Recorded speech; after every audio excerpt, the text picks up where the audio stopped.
take a quick look at some of the highlights from the Stack's Bowers spring sale that took place earlier this year. We'll begin with a Lincoln Cent. Well, to be fair, not just any penny, but rather probably the most famous key issue within the series, the 1909 S VDB Lincoln Cent. This first year of issue coin from the San Francisco branch mint has been raised to the status of legend within the coin collecting community. A bizarre controversy over the designer's initials on the reverse of the coin led to the VDB being removed from the design after only 484,000 coins were struck, creating an unintentional but instantly rare coin. This near flawless example stands at the very top of the conditional census with a grade of MS67 red from PCGS, and at auction it managed to secure a closing price of no less than $168,000. The year 1864 saw the creation of a few noteworthy rarities within the US Mint, but one of the most underrated of those is the 1864 S Liberty Head Half Eagle, starting out with a mintage of merely 3,888 coins, most of which were heavily circulated at the time. For a little context, the 1864 S Half Eagle in the Smithsonian is one of the lowest grade coins, at least gold coins, within the National Numismatic Collection. The Harry Bass Jr. example is the only mint state coin known, placing this example as the second finest with a grade of AU58 from PCGS, to close at auction for a total of $264,000. The 1870 Proof Liberty Head Double Eagle is noted as one of the scarcest proof issues for that decade, easily on par with the 77 and 74, with fewer than 12 examples left surviving, of the original mintage of only 35 coins, which also means that it is about as rare as the 1869 or 68, despite having a significantly larger mintage than those coins. This choice example is graded as Proof 64 with a stunning deep cameo contrast by PCGS, and was sold at auction for $360,000.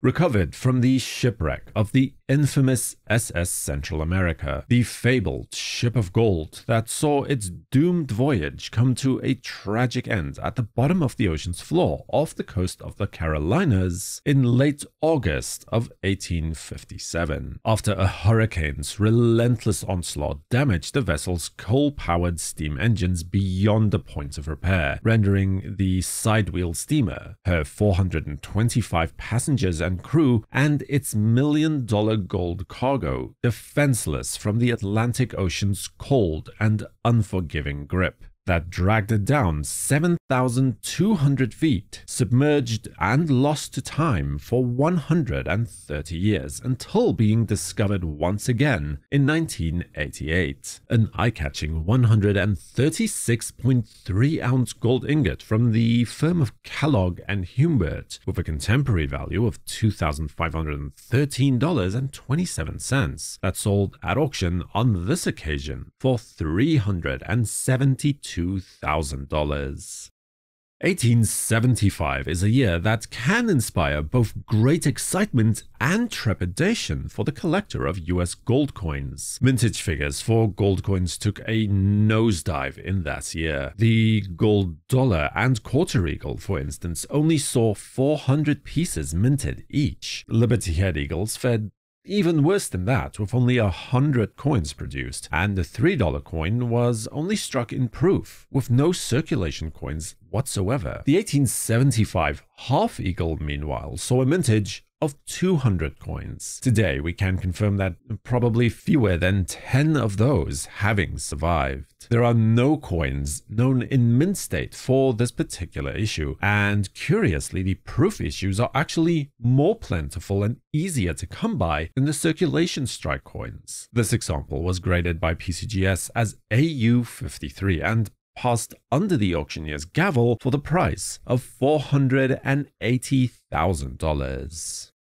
one of only 3 specimen examples of the 1795 draped bust silver dollar, and the only known coin regarded as a specimen strike for the BB52, or the centered bust type for this coin. 1795 is also the first year of issue for the draped bust obverse silver dollar design. The coin is lavishly opulent in every aspect, from the state of preservation to the absolute clear care that was taken when the coin was originally struck over 200 years ago, to the fact that the coin was last seen publicly in 1996. It appeared here, graded by PCGS as SP65, and was sold at auction for the first time in 26 years for $780,000.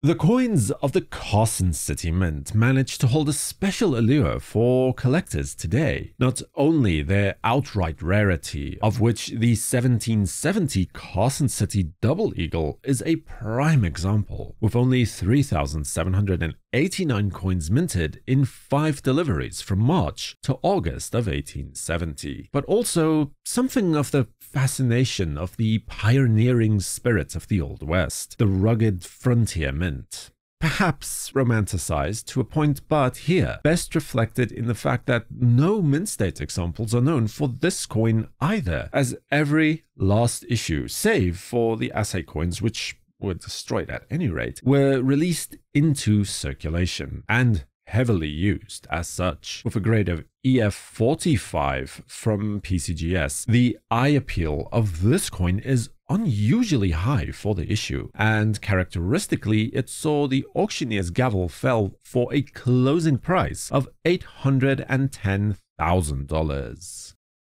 The next item is something that can only accurately be described as a true national treasure, and the only gold Commissia Americana medal currently in private hands. The 1781 Gold Congressional Medal awarded to Brigadier General Daniel Morgan for his decisive victory over the British at the Battle of Cowpens in that same year. Only a handful of comparable items have ever been brought to market, as most surviving examples are today in museum or institutional collections. In 1978, for instance, Anthony Wayne's medal for the 1779 battle at Stoney Point was sold by Sotheby Park Bennett for a staggering $51,000, an astronomical amount of money for the time. 2006 saw the 1848 Congressional Gold Medal awarded to General Zachary Taylor for the Battle of Buena Vista in the Mexican-American War attain $460,000. And then, most recently, General William Henry Harrison's 1813 medal for the Battle of the Thames was sold for the very first time and raised $600,000. And, well, somewhat related, at least to this piece, in 2014, a pair of die trials for this exact medal were sold by Heritage for $12,925. This cultural treasure is unique in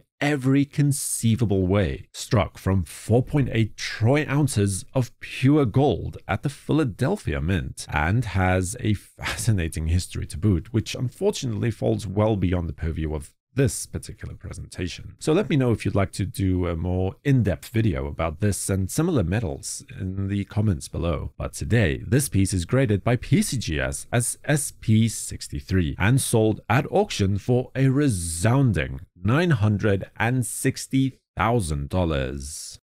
Despite its older brother, the St. Gaudens Double Eagle, receiving the lion's share of praise and attention, the 1907 Indian Head Eagle is nonetheless an extraordinary and noteworthy coin, especially when referring to the enigmatic rounded rim variety. This perfect culmination of artistic vision political will and technical ability. The coin is, however, rare for a very good reason, as it was not without its problems. The rounded rim caused problems both in terms of production and difficulty in simply stacking the coins. As a result, revisions were then made to at once lower the relief somewhat and give the coin a more traditional rim, allowing them to be stacked with greater ease. Following the revisions, the entire estimated mintage of 31,500 coins of the rounded rim type like this coin were melted down at the mint, save for a small grouping of 50 coins that were spared from the melting pot. Today, it is estimated that only around 40 or so of those are still in existence. The current example is one of the finest of those known, graded by PCGS as MS67 with CAC approval that managed to see a closing price at auction for this exceptional coin of $1,140,000. Subscribe to WNN and remember to activate notifications with the bell icon so you'll know when new videos are released. For the World Numismatic News, I am Numisman saying thank you for watching. Stay safe, keep collecting, and have a fantastic day.